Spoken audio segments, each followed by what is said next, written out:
سڵاو لێبێ سڵاو لە تۆش بەڕێز. وەکو دایکێک کە بەشداری لەم پێشانگای هاتوویت پەیامە چیە بۆ دایکان تا چەند گرنگە بخوێنینەوە تا چەند گرنگە متابعی کتێب بکەین تا چەند گرنگە چیرۆک بۆ مناڵەکانمان بخوێنینەوە.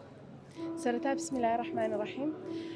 بەڕای من هەر دایک و باوکێک سەرەتا کە بڕیاری مناڵبوونیان یعنی ئەویان یا مناڵیان ببێت سەرەتا پێویستە کتێبی زۆر بخوێنەوە لەبارەی پەروەردەی مناڵ و گەورەکردنی مناڵ و چونکە مناڵە ئاسانیە کاتە توی هێنیتە دنیاوە مەسئولیەتێکی گەورەیە ئەگریتە دەست هەر ئەوە ئاسانیە یعنی داینیت و ئاگاد لە پەروەردەی نەبێت چی ئەکا چی ناکا بە دیار تەلەڤیزیۆن موبایل و ئەو شتانە اینجا دوای ئەوە وردە لە تەمەنێکی مناڵەوە چیرۆکی بۆ بخوێنەرەوە تا کتێبی لاشیری نەبێ.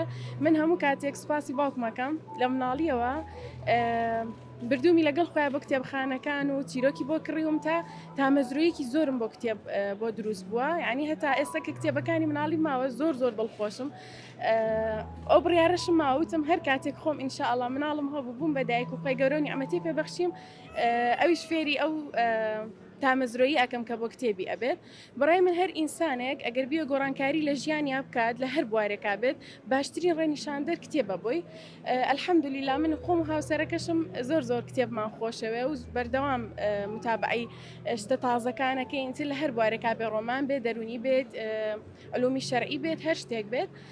باشترین شت بەڕاستی بۆ دایک لە ئێستەیە بۆ ئەوەی پەروەردەی مناڵەکەی پێ بکا و لی نەترسێ بۆ مستەقبەلی مناڵێک پەروەردە بکا کە ڕێنیشاندەری ڕێگەی ڕاست بێ بۆ نەوەکانی کۆمەلگا. بەڕای من کتێب خوێندنەوە باشترین ڕێنیشاندەرە بۆ ئەو.